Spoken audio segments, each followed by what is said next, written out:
Hello, everyone. Hi. It's Monday night. Good evening.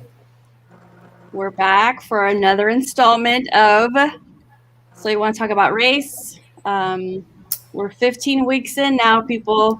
We've got just a couple weeks to go. And this chapter is called But What If I Hate Al Sharpton? And it's going to talk a little bit about people of a movement and disagreeing with how, last year is a perfect example. Last summer, how movements come about, how they're perpetuated, how they gain momentum, and whether or not they're good or bad for the movement, for gaining support and that kind of thing. So before we jump into to that, I want to say Letty Garza here from Epic Consulting, providing this space to have these conversations. And I'm here with Richard, representing himself, but a dean at Bakersfield College. And then Kanule Martin, who's the program manager at the Henrietta Wild Memorial Child Guidance Clinic in Kern County, and she's at the Delano office. Mm-hmm. Yay for rural communities. Yay, right? Yay, D-Town. So thank you both for joining me for this part of the conversation, and then we'll have a couple of other guests join us in a few minutes. The first question that I had posed in our notes before we have the discussion, I asked, what do we know about people in a movement? I think unless we're there at the grassroots, level in those first conversations about how people are going to roll things out, we don't really know about the people that become involved in movements, mm-hmm. right? So mm-hmm. a lot of the examples in the book were, I think, examples that we hear, iconic people, right? These historical figures like Malcolm X and Martin Luther King Jr. So, but I wanted to ask, like, how do we know, or what do we know about people in the movement? What do you think about how these things come together? How people rally troops when you think about like Black Lives Matter, how long that's been going on, and then how it sort of escalated things last year. Do you ever think about that? Do you ever think about these figures that become, the voice, the face of the movement? Mm-hmm. Yeah. I think that because they just, as a therapist, we tell our parents that you have to model behaviors if you want your child to, not have kind of defiant behaviors or oppositional behaviors or disruptive behaviors. And I think it's the same thing with any leader, is that people, even though you're sending a message and you are, you have a vision and a mission statement for people to follow, people follow the person as well as the message, because we want people to be character rich and have integrity. And so when people inspire us and we find that they are embezzling funds, or that, they're talking about peace, but behind closed doors, they're beating their, significant other, their partners, then it casts a shade, a shadow, a pallor on what the message that's being presented. And so absolutely, who the person behind the message is many times, and I would say in BIPOC communities, is as important as the message that's being preached by that person. Mm-hmm. Richard, you have thoughts on that? Well, I think Kanule is right. It's the struggle for, I think, white people is paying attention to the news and what's ever presented. And the author talks a little bit about Malcolm X and Martin Luther King, and does that little sort of back and forth, even though Martin Luther King was pegged, one of the most dangerous men in America at the time. But it wasn't advertised as such, because the FBI knew they wouldn't get away with it. They advertised him as the most dangerous man, but on their records behind the scene, that's where they had him pegged. And then Malcolm X, and I remember I remember Malcolm X. I was young, but being demonized as somebody who just hates white people. Mhm. And he said a lot of strong things. But then I remember coming across a book, and it was his autobiography, and then reading just a little bit of that, and it was for high school, and having discussions about it, but then being challenged by the teacher to say, yeah, but his belief, and reinforcing what had been said for years and years and years Right. to that Right. point. So that was after his death, and still to say, don't pay attention too much to that because you're going to get yourself in trouble. And so I think the people behind the movement were all of us, but in particular white people, you only are fed what what what folks think that you need, and I think that they lead you down some weird paths. The Black Panthers and Mm-hmm. even Cesar Chavez. You know, uh, Mm-hmm. I came across stuff for Cesar Chavez in the Delano Library, or the Delano Mm-hmm. Historical Library, that little museum they have over at the park. And just saying, that Cesar Chavez is nothing but a communist, and trying to get that picture out there of this communist taking over the union, and don't follow him, and those kinds of things, and it got some movement in the local papers, and that because they've got clippings of that. And Mm-hmm. so it's always, and come to find out, again, another one of somebody that really changed lives and changed unions and did things that really helped people, um, along with other folks. So I think when we're talking about movements and the people involved, it's a challenge to really filter out the things that are the untruths that are creating and trying to create a new dialogue. Um, uh, I mean, even on the opposite side, if you talk about, some of the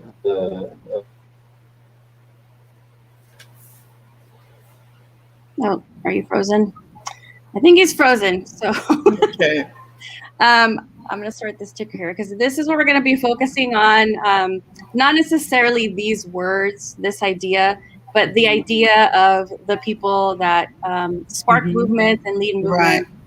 And so I'm going to bring on our special guests and pose a question to them when they jump on. And if you want to real quick, just say who you are. We're excited to have you, Tangela. Hi. Hello. Those are my friends. Nice to see you. Nice to see you both again. Thank you for joining us. Thank you for having us.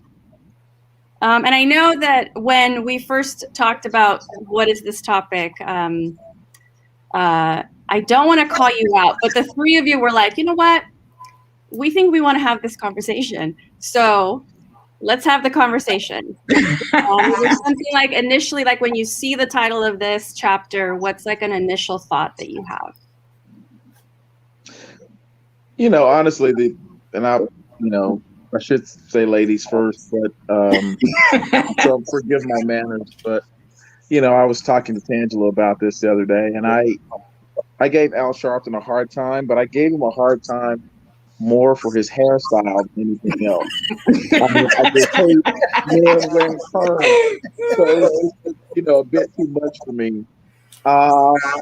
And I thought, like a lot of other folks, that he was a little brash Mm-hmm. and opportunistic, but I think history will be a lot more kind to him than most people. And as I've grown older and just watched him over the years, what I've determined within myself is that every person has the right to recreate themselves for the better.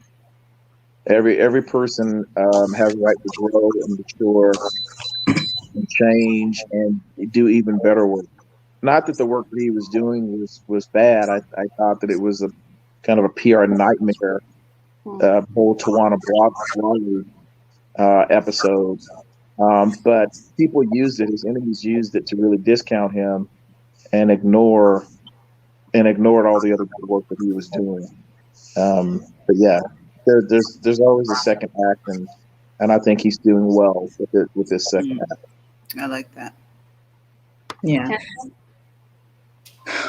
Well, I actually like Al. Other than his poor diction at times, I think I think that because that is something my husband and I talk about. He will butcher a name in a minute. It's like, did you just see the prompt when you walked on stage? I just wonder. But anyway, and then watch me for Politico. Yeah, but I think Kanule mentioned earlier the messenger sometimes. I think though is an excuse to dismiss the message. And it all boils down to the fact that collectively, my white brothers and sisters want to feel comfortable. And if someone says something to make them feel uncomfortable or challenged, then they say, well, he or she is threatening. Being uncomfortable isn't the same thing as being threatened or unsafe.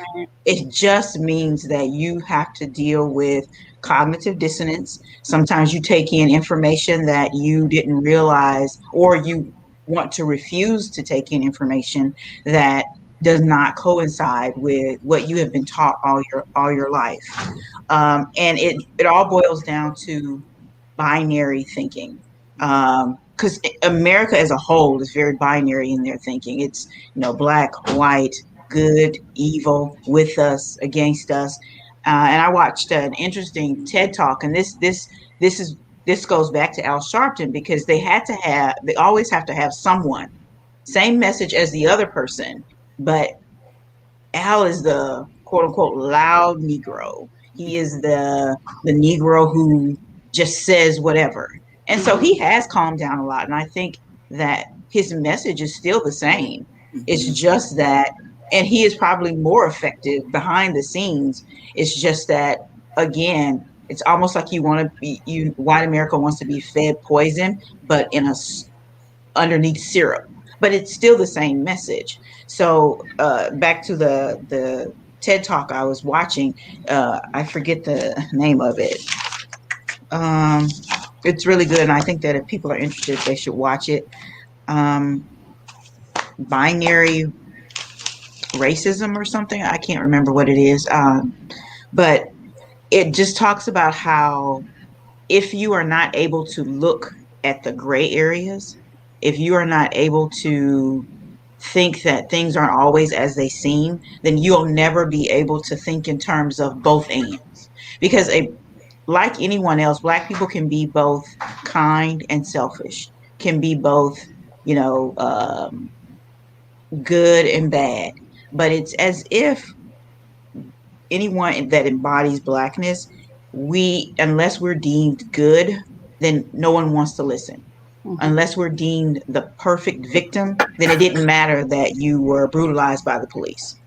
There is an obsession with especially as it relates to us, with we either like you or we don't like you. Because if you like us, we could almost do anything, and it can be bad, and you'll make excuses for us. But that's that whole, well, she's really good, he's really bad. But yeah, I like Al, the perm and all. Overweight Al, underweight Al. I like every version of Al. So what everyone is saying, kind of, I'm going to pull up the first comment that I pulled from the chapter, because this is sort of what we're talking about, right? This idea that if you're not perfect or exceptional, because we talked about why do we have to be exceptional to be the chosen people and within a group. So this idea that there's a natural consequence if you're loud, if you're saying the wrong things, if you're making people uncomfortable. But when you get down to it, that's why I wanted to kind of talk about movements in general, because when you get down to it, what are people asking for? What is it that they're asking for? It's like, and I should have thought of this before, but pulling up like the Black Panther points, like what is it, 10 points or something, like I think it's 10. Like what is the actual ask? And if you didn't know that who was attached to that, would you consider those things outrageous, extraordinary, unreasonable? That's a good point. That's a good point. Because if you believe in justice, democracy, civil rights, and it's very much like what she was saying in her book. Whether you like me or not, you believe that I deserve those things. That as a human being, that I deserve that. Even if I don't know. And this I was going to say if I run over your dog, but that's kind of bad. But it doesn't mean that. Yeah, that's heartbreaking. It is. But it can't be conditional. That, but there are always conditions attached to BIPOC community, specifically Black people, because again, like I said last week, there's a special anti-Blackness in this country that rivals no other. And I am not trying to go down the whole oppressive train, like who's oppressed the most, but there is something about, the anti-Blackness. Well, it's encoded. It's encoded in our law. Not so much now, but the vestiges of slavery, segregation, Jim Crow, citizenship, most importantly, state-sanctioned violence. All of that's encoded into the laws, and now it's even encoded into the legal protections for the police. But most people, and most of my friends anyway, who are in the majority culture, many of them will say, "Hey, it just seems like Black people don't love America like we do." Well, we don't know the same America that you know. We have very different histories, very different, very different outcomes, very different interaction with the country. And I would just say that there are no stronger patriots than Black patriots, because they've gone through all that they've gone through, and yet still they're loyal to a country that's been disloyal to them. And I liken it to what Chris Rock said once in his one of his stand-up routines. He said, for Black people, he said, America, is like the uncle that molested you, but paid your way through college. Oh no! It's it's a horrible thought. But when you think about literally the violence, the rapes, the castrations, the drowning, history, just the history of sheer naked violence that could be enforced by anyone who was white on anyone who was Black. I mean, there was literally no protection. We talk about, the Klan, we talk about the supremacist groups, but these people, these members of these organizations, were the judges. They were the attorneys. They were the sheriffs. They were the police. They were the people that you were supposed to be able to entrust your lives with, and hopefully public servants. But the system was never designed to protect us, right? It was not designed for us. And that has just been America's really big issue. And that's what gave rise to people both like Martin Luther King and Malcolm X, and the Black Panthers. It was just out of this need. We're trying to find some level of humanity that you could express and find some way to protect you and your family and your neighbors. I was reading an article about a book, and I forget, we're both bad on book titles tonight. But the title of the book is Race, the second, Race and Guns in an Fatally Unequal America. And the author was a professor out of Emory, and talked about how the Second Amendment came to be. And I really learned a lot, and I thought I knew a lot about the Constitution. But the rights for individuals to bear arms really wasn't enshrined in the Constitution. The Supreme Court, of late in the 1980s, made a decision that enshrined that right for individuals. But initially, it was only for militias. And that compromise was almost like the 3/5 compromise, the southern states believed that the federal government would not come to their aid in the event of a slave uprising. And they wanted enshrined in the Constitution the right to raise their own militias, not to fight against tyrannical government, but primarily to aid slave patrols in maintaining control over Black bodies. Because at that time, the Haitians had risen against Napoleon and the French and freed themselves. And there were a spate of slave uprisings all over the South. And so they wanted protection from that. And that is how the Second Amendment came to be. And now we hold it up like it's the Holy Grail.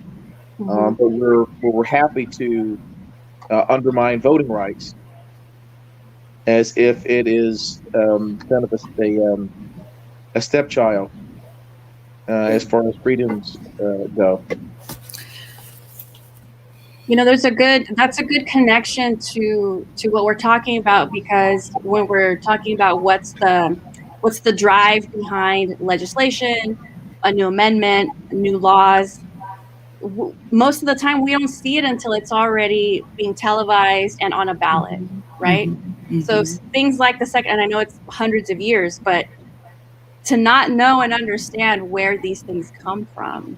I mean, it says a lot about, if everyone really understood what that was, how many people would second guess that and not fight for it as fervently and maybe give some leeway. I don't know how many there are. I'm not a gun owner, and I'm not, a Second Amendment kind of like freedom fighter or whatever, but I do wonder, like, that education matters, right? So the more we know about that, where did the movements come from? Who is the person or the people that are fighting for that? Kanule, were you going to say something? Just kind of reinforce what Mr. Moore was sharing, just about the history behind the movement and where it stems from. So even just like you were saying, Cal, about vestiges of slavery, vestiges of Jim Crow law, when we collectively as a nation look at the rhetoric that we would consider, inflammatory of Al Sharpton, well, Al Sharpton has the context of history. What I was trying to find was there was a picture I saw of X amount of generations in slavery and X amount of generations outside of slavery. And, I want to include the whole BIPOC community, but the movement comes from a history of oppression, not an incident. In my field, it's not trauma. It's not an isolated incident of a car wreck and I'm traumatized. All my people had car wrecks, and my people's people had car wrecks, and great granddad had car wrecks. So it's the history of racial trauma for BIPOC people, from whence the movement comes from. And so when we get frustrated with the rhetoric, where some people are a little more fiery, which is understandable, and I think some people like MLK, I think the nation found to be more palatable because he wasn't carrying guns. It was just more kind of acceptable. Can I just read real quick something that was in this chapter, which I really think kind of summarized what we're talking about. There will always be people within movements that you don't like. There will always be actions that people within movements take that you will not agree with. And you certainly do not have to blindly follow a movement just because you believe in the cause. But don't let your feelings about a person within the movement become the focus of your work toward fighting racial oppression. And even if you don't agree with the way in which someone is going about their fight for racial justice, recognize when they're indeed fighting for it and that you do have the same goals. So I would like to say I was drawn to this because I'm not a lover of Al Sharpton, and somebody called him fried chicken eating Al Sharpton. I wasn't necessarily a fan of Al Sharpton. even though, but we all have the same goal, which is to see justice for BIPOC people. So what you do is you understand everybody has a stance, everybody has a method, and I may not prefer the method, but we all have the same mission. And so I think people who don't like Al Sharpton also need to see, really, like you were saying, what is their ultimate goal? I mean, you could say, I don't like the way, like Tinsley said, his diction drives you crazy, but I can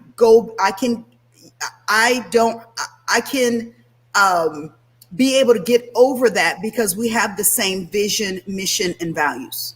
And when people are so tethered to, I can't stand him, then you got to look at your mission, vision, values.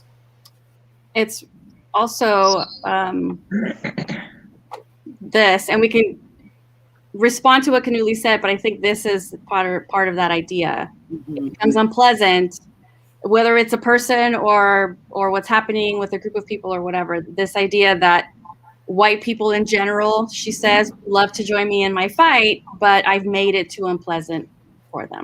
So they're like, I was going to, but Al Sharpton, or I was going to, but Kanule, or or for what, just pick a reason. Everyone, you can always come up with an excuse not to do something. So easily fatigued, right? I mean, you're so committed to the revolution, but you're so easily fatigued, and that is really a problem. I think with the individual, and I challenge several of my friends who absolutely hate Al Sharpton, but they love Rush Limbaugh. What? So it's like, so you're okay with what Al Sharpton is fighting for. You just hate Al Sharpton. And how do you just hate Al Sharpton, love what he's fighting for, and yet you put Rush Limbaugh up on the pedestal right with Jesus? Lord. It's incompatible. Something is off. Yeah. And it's not just Al Sharpton. Right. Al Sharpton just makes it What a easy. great point. Al Sharpton just makes it easier for you to discount the whole movement. But it has the feel of control. Like, I'm going to, because she mentioned tone police in her book, but it controls everything. It's like the whole caricature of the angry black man, the angry black woman. So what we do is, it's said so much and it's portrayed so much to, we police ourselves. And so it's like, okay, well, I'm not going to say it like that because I don't want them to be upset and I need them to come along. So you lose some of your bravery and what needs to be said, because the truth is some of us may pull back because we don't want to be viewed as the unlikable Al Sharpton or Malcolm X or whomever the boogeyman of the day is. And just something I want to go back to really, really quickly is at the beginning, you guys were talking about communism. What's interesting about that whole thing about labeling someone a communist or Marxist is that if there's a book called Jesus and John Wayne, it's a very heavy book. It's very, very long. I will not lie, I did not read the whole book because it just got too repetitive. But the religious right plays a huge role, and I am a Christ follower, so this isn't bashing Christians, but the religious right had a huge role in how people viewed communism, Marxism, and who they would label that. Because the minute you label someone that in America, especially, what ends up happening is that you put them in a box and people no longer want to listen to you. No matter how many great points you have have a spreadsheet, you can have evidence, you can have the actual video, which we do oftentimes. But because that person has been deemed, well, he's a Marxist. Oh, well, they believe this. Well, and I just really think that it has more to do with, and Kanule, and I think we're all saying the same thing. If you believe that I deserve to be treated with dignity and respect, then that's what you believe. You don't look for a reason to justify me being dehumanized. You look for you look for reasons, especially in a disagreement, to say, well, you know what? I don't like the way she walks. I don't like the way she dresses. But that does not mean that she deserves to be shot in the back. It does not mean that she doesn't deserve, proper health care or whatever it is, or whatever the issue may be. I just think for many of those people, it's just an excuse. It's just an excuse to walk away. And to walk away is another sign of white privilege, because you get to walk away. You can say, I'm so tired. I'm done. But I can't say, I'm just done being black. What's this? No, you either bury your head in the sand, or you allow yourself to experience whatever emotions that you're experiencing, and then you go back out there. You're forever policing yourself, because I have to police myself, or else I'd sometimes be upset more often than not. So I have to regulate what information I take in with, again, like I said, I'm a Christ follower. So I regulate that with reading, whether it's the Bible or something to help keep me from becoming bitter, because I don't want to be that way. I've been in that place before at the age of 19. I've said a lot, but I'm going to say this. And this has to go back to what happens when you feel powerless as a person of color. When I attended the University of Southern Mississippi, and Kanule and my husband know this story, I experienced a lot of, there was blatant racism, and then there was more microaggressions. But I did not realize that that's what it was called. I just knew that I was hurt more often than I wasn't. And I didn't realize that my entire being was being compromised until one day I asked a young lady, white female, where a building was. And this is in the 90s. And she gave me this look like I was the most disgusting person in the world. Now, this was months and months of not realizing that all of those small cuts, listening to professors say things to me, I did not realize that I had really I had it.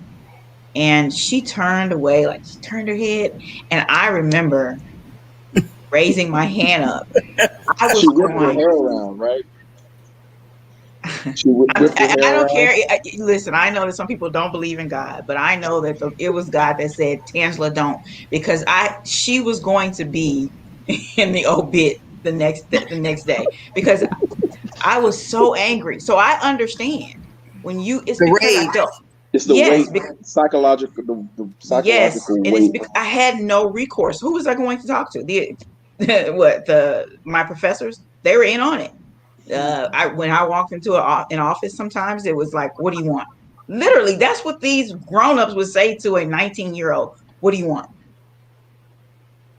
And I'm like, I just need a little bit of help. But at any rate, I understand the rage. I understand the anger. I understand, like Kanule was saying, you'll get an Al Sharpton, you'll get an MLK, you'll get a Malcolm X. They all are experiencing very similar things. They're just responding differently. Different method. Yeah. But that's it. So that idea of tone policing, as soon as you said that, I was like, I gotta put this up. That shift from the actual oppression to the way that something is discussed, right? And constantly checking people's tone, like that shift happens so quickly. The level, I mean, it's unreal, the level of gaslighting that happens. Well, let's be civil about it. I mean, on the news, but let's be civil.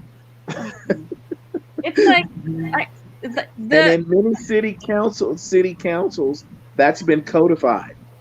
You can actually be shut down and escorted out of a public city council meeting if it is determined that you are not civil in your tone. And what's civil in tone is whatever white normative is. And if it's outside of white normative, it is not civil, and you are out of there, buddy.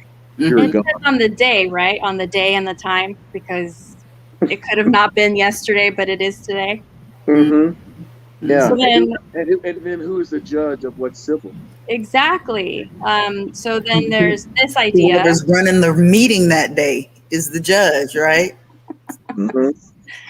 Who had a bad day and doesn't want to hear it. Right. Because then, I mean, that reminds me of this that I also pulled from the chapter is who decides what's worthy of support, who decides whether or not the cause is corrupt, who decides whether or not you deserve to fight. Again, it's probably whoever's in charge that day.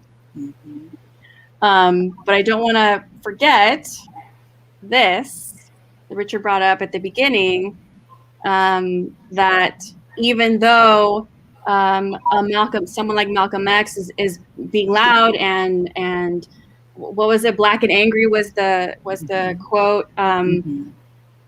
That this wasn't necessarily something that anybody knew and understood until after his death, right? This idea that he was viewed as the most dangerous man in America.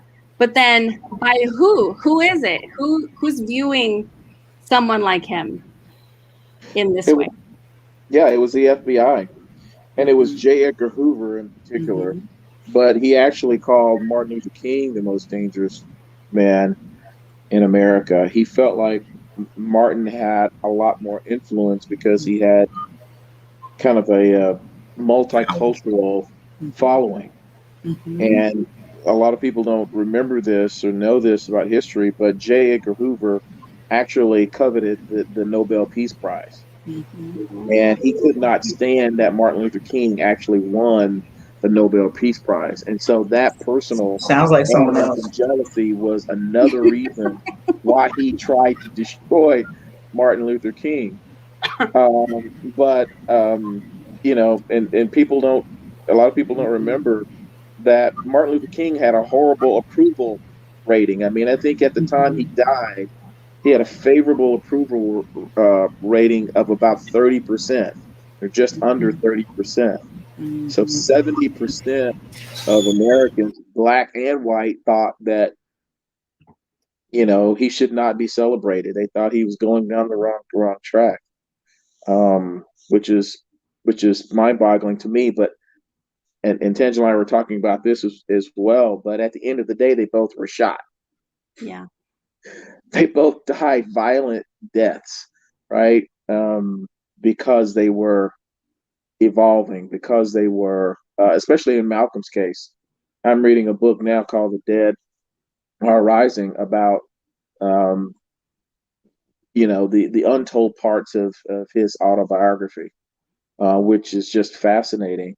And he was a person who was actually evolving. When he went on a Hajj to the Middle East, he discovered that there were Muslims of all colors, and realized that God was not a racist. And it was amazing to kind of walk through the book and see his journey and see his changes. But very interesting. I think if he had continued on the path that he was on, it was quite possible that he would have, and this is a controversial statement, but he would have reconverted to Christianity. I think so. Yeah, Paul did. I mean, so yeah, he could have. Yeah, why not? Paul was a murderer. Yeah. But the other point is that their religious stances were completely dismissed. I mean, I think about Martin Luther King writing a letter from the Birmingham jail. That letter was in response to other clergymen who were telling him to stop what he was doing, that he was going too slow. I mean, he was going too fast, that he was expecting too much, you know. And it was against that backdrop that he wrote that letter from that Birmingham jail. But going back to a point that Tangelia made earlier, and this has been consistent throughout our history, and I argue this all the time at the seminary that I attended, because I was in a missions class one day, and one of my fellow students brought up slavery, and the missiology professor just bursted out, "Well, black people just need to get over slavery." Yeah, and we were all I think we were all shocked and horrified. But I have been thinking about that statement, and Tangelia laughed because I talk to her about it all the time. I'm writing an essay and actually an open letter to the theological seminary because I realized that after reading that book, Jesus and John Wayne, that fundamentalist, and I too am a Christ follower, but that fundamentalist, realizing that fundamentalism was a bad name, kind of morphed and changed what they were called to evangelicals. And so they hijacked the term evangelical, but basically, most of them are fundamentalists. And if you look at what's going on in the Southern Baptist Convention today, there's huge debate and fight over the issue of race because it was never settled. And it was never settled because that whole idea of dehumanizing someone by using religion and twisting the scripture is extremely effective. And it's like a poison, it's like a cancer.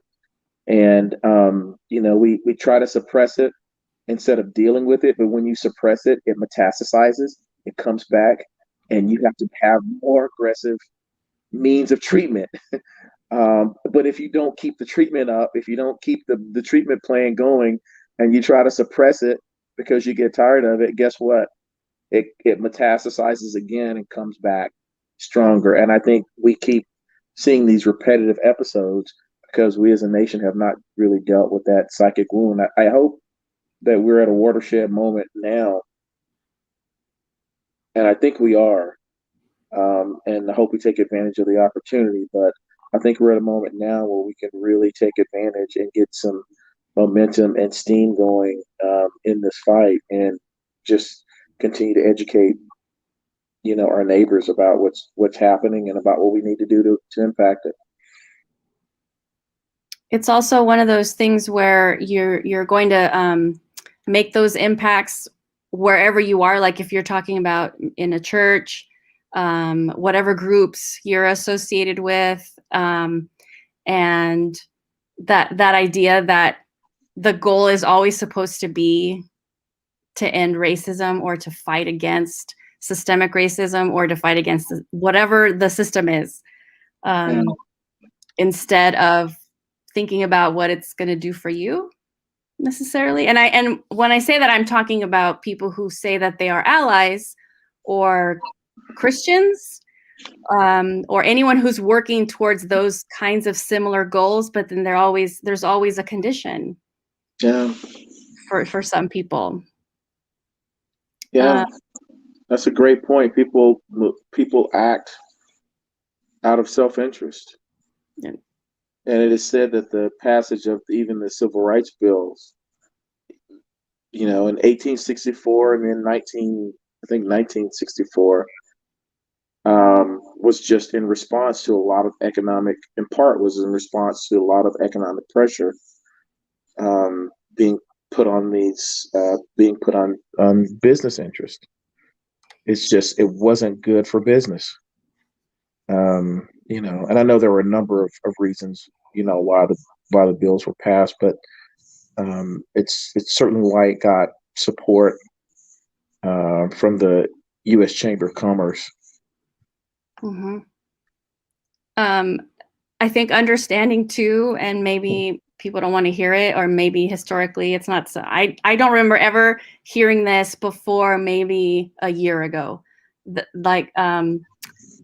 During that time, actually before that time, when Lincoln was talking about bringing the Union together, right? If keeping the Union intact or bringing it together, that if he could do it by keeping slavery, he would. So it's not like it should be a surprise to no one. It's built into the system. It's built into the system.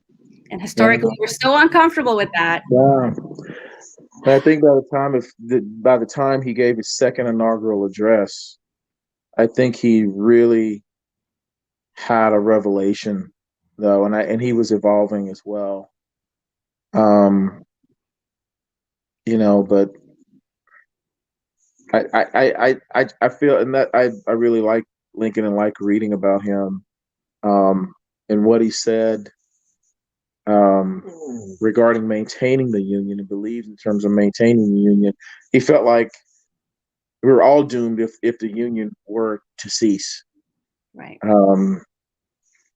But they should have answered that question over slavery when we first started the country. And I like the author's quote in the chapter when she says, and I, again, going back to the seminary that I went to, one of the professors made an argument, hey, yeah, white people enslaved black people, but they also died to free black people. And that was simply just not true. White people died in the Civil War, and black people died in the Civil War, but white people died in the Civil War to maintain the Union. Yes. And if the colonies had decided to let South Carolina go their own way and Virginia go their own way in the beginning, then they would have been isolated as just two of the colonies out of the 13. And then we might not have had the institution of slavery. It might not have lasted for as long. And so the author, this is the point the author made, you don't get congratulated or thanked for cleaning your own house. Right? Got that. Nope, you don't. Yeah. So, I mean, and I say that a lot to my friends that honestly, that want credit and want to be thanked and want to be patted on the back. I'm like, I really appreciate your efforts, but you're just doing the right thing. You don't get rewarded or rewards for doing what you should have done in the first place, Mm-hmm. So favors, doing you a favor. Look at everything I did. I put my name on I went on a limb for you. Whoop-de-doo. All of those things. Whoop-de-doo. I think that one of the psychological issues, though, is that I think collectively, the white body collective has difficulty decoupling themselves from the ideology of white supremacy.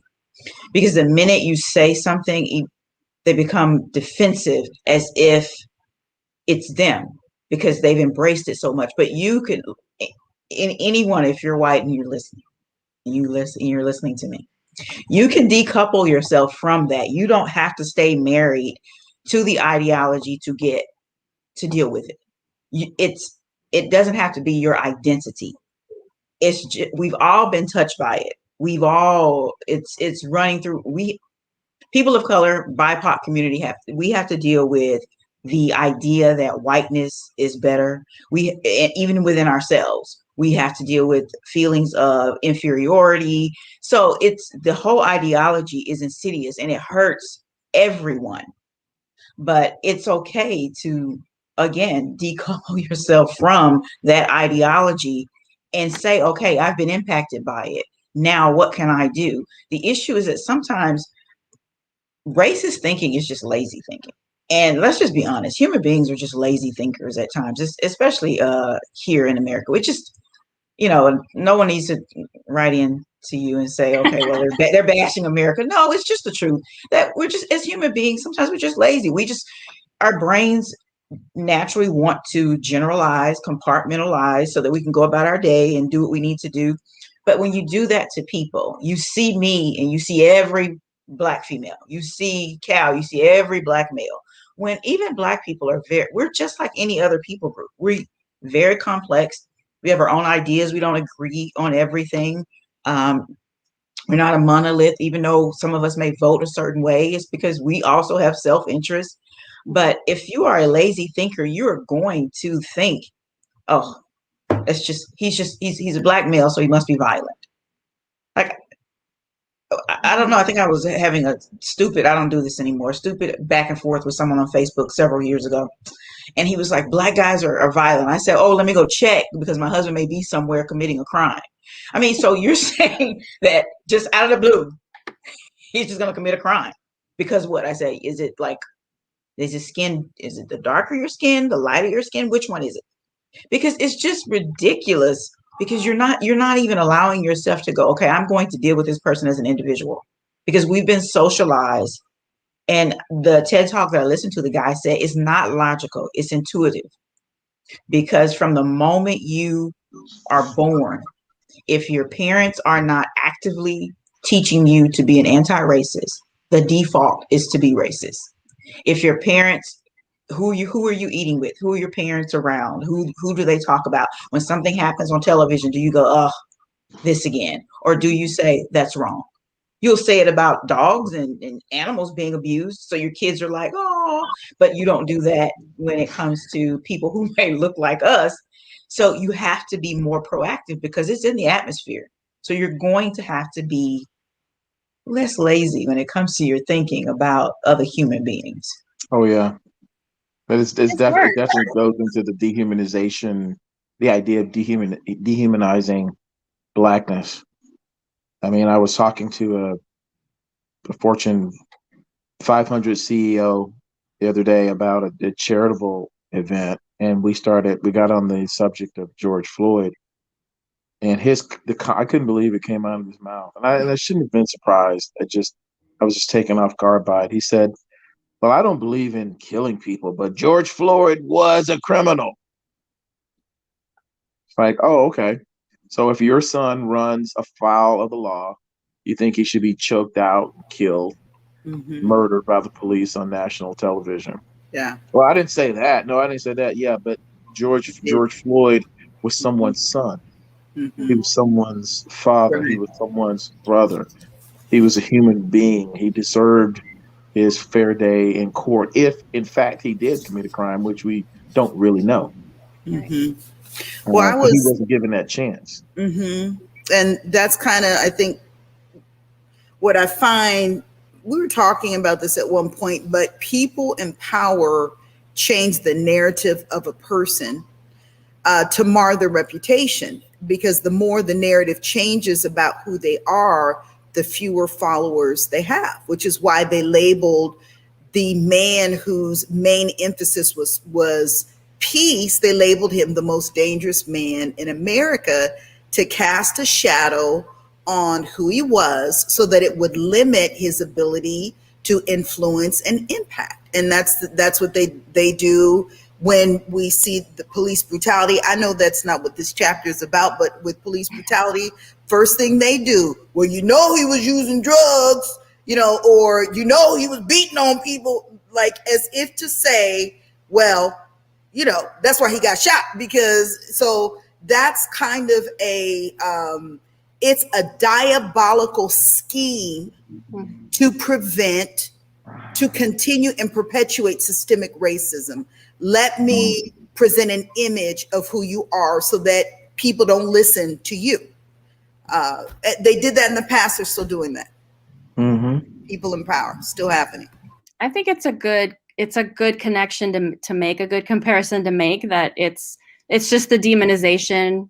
It's dehumanization. It doesn't matter who it is. It could be Patrisse Cullors, and whatever backlash she's going to get after whatever it is she decided to do with her life after establishing or helping to establish Black Lives Matter. It's Malcolm X. It's Al Sharpton. It's the list of names that she gives. It could be pick a name, and some of the names on the list that she gave were not wholesome leaders that we hold up to be heroes, who have their own federal holidays, right? And I had to look a couple of them up, and I was like, oh, that's who this person is. But they're going to be demonized no matter what they're fighting for, no matter how they're fighting for it.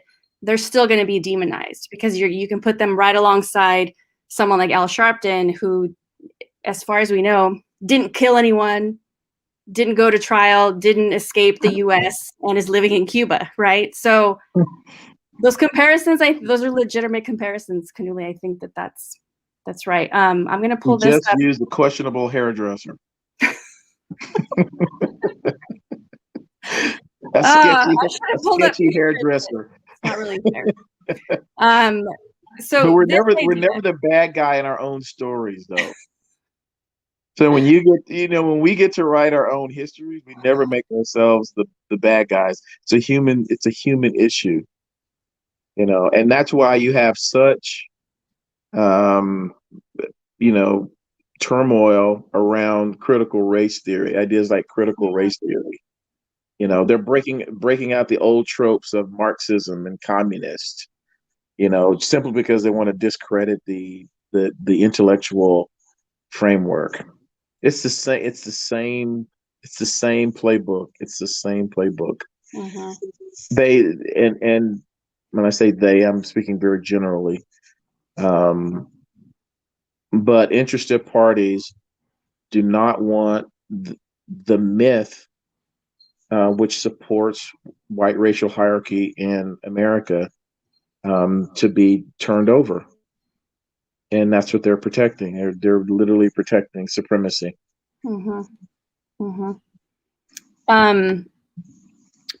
So this idea, I I want to talk about this idea briefly because I also want to pose the question. Okay, no one has authority over your fight for racial justice because we can't say who's right or who's wrong and how they're fighting for it if they are in fact fighting for it, not just making noise.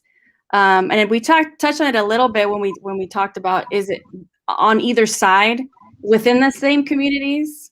You know, maybe there's infighting, maybe there's disagreement on how the message should be shared.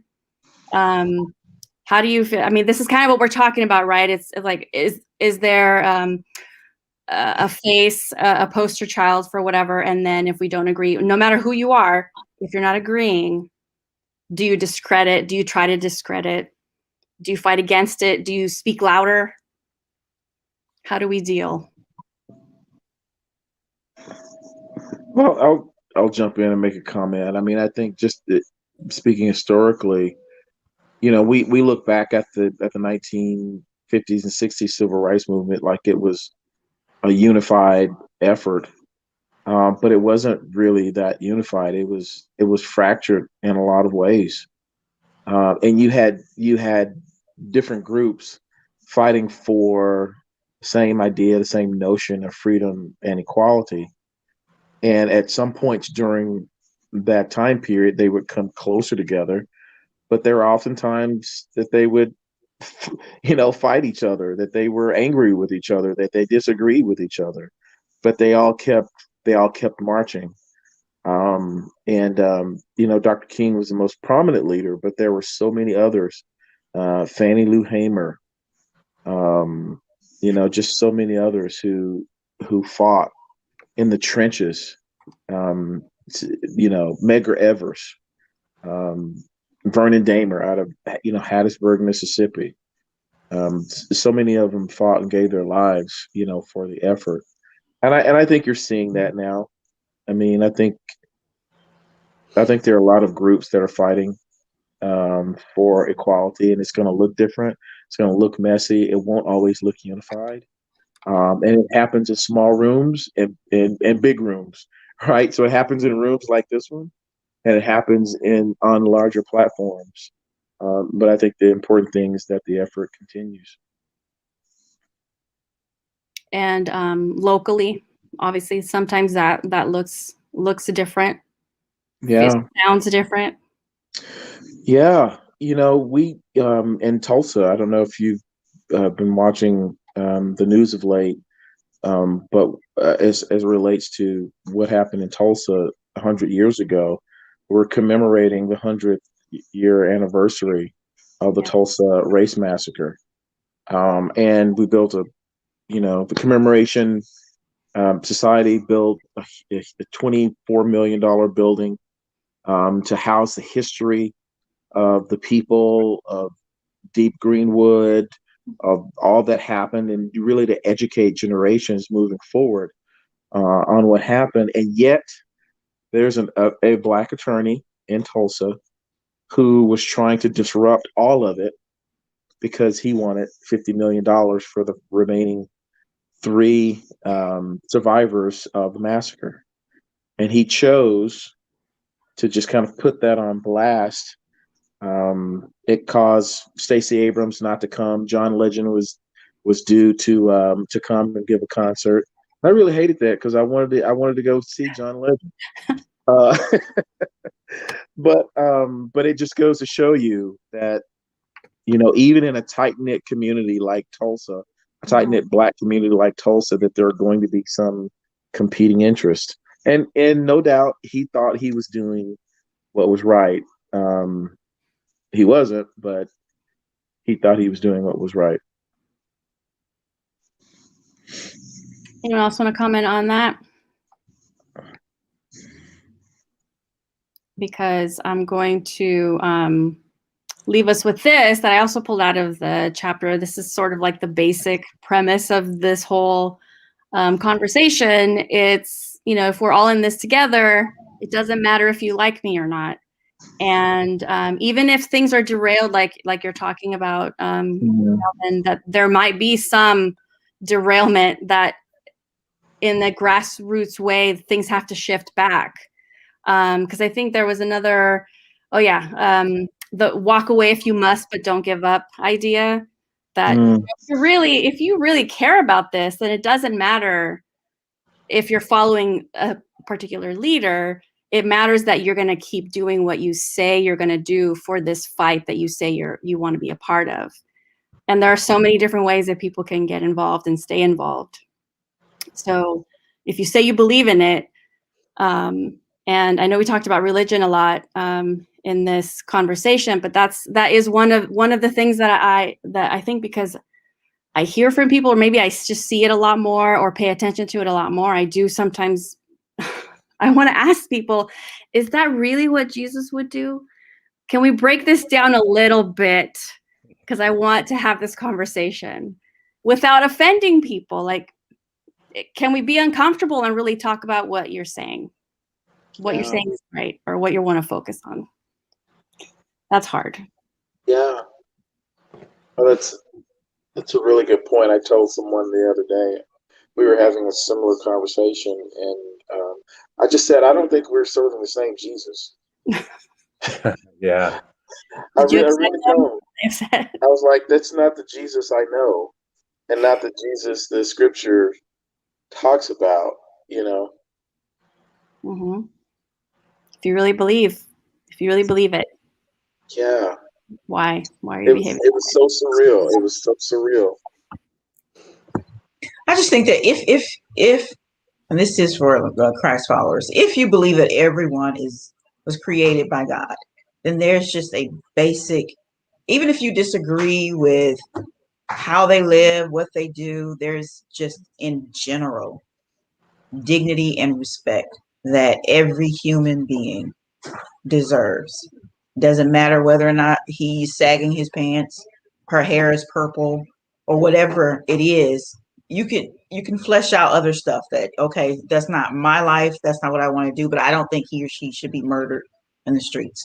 I don't think he or she should be denied proper health care because you think that they lived a horrible life and they're just getting what they deserve. Mm-hmm. All these judgments that we make, and I'm certainly not one to say, okay, well, I can't make a judgment call about something, but you'll even have doctors or people, like when people were dying from COVID. Well, if they were healthier, right? That type of attitude. It's like, okay, no, it wasn't your mother, but she was someone's daughter. She was someone's loved one, and even just as another human being, if you believe that, because most disappointing for me, it's been Christ followers, people who profess that, and they're the ones who fight the most, in my opinion, against trying to get some type of racial reconciliation. Again, they're fighting against CRT harder than they do racism. It's like CRT is just a framework for saying that we want to deal with racism not on an individual basis, because I think most of us could deal with racism. If you run into someone who's a bigot, I mean, you want to fight it out. Okay, let's fight it out. Yeah. We can deal with that. But they're talking about our various systems. And it's interesting because the same people that will say, no, institutional racism doesn't exist, they'll say there's systemic other stuff, whether it's pornography or what women are doing, they think it's systemic. But all of a sudden, you become completely oblivious to systems when we start talking about healthcare, law enforcement, education, employment. If you can believe that there's a premium on beauty, on age, why can't you believe that there is something to be said when a person, a member of the BIPOC community says, this is happening to me. This is what's going on in my life. And I think she made a really good point in her book when she said, just because you gathered some knowledge, you've read some books, it is not the same as lived experience. And at the end of the day, the only expert in my life is me as a Black person. If I tell you that this is what I have been seeing, if you don't get it, it's okay to say, I don't get it, Tangela, but I'm willing to listen. I don't know what to do next. It's okay to say all those things. And it's even okay to say, I used to think these things, or I still do. We all deal with biases. I mean, how could we not?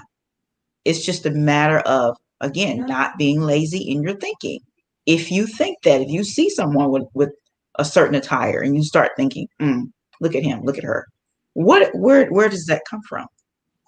So you just have to be more mindful of what you are thinking as an individual, even if you're not brave enough to get involved with a movement. Don't vote for the idiot that's talking about immigrants like they're dogs.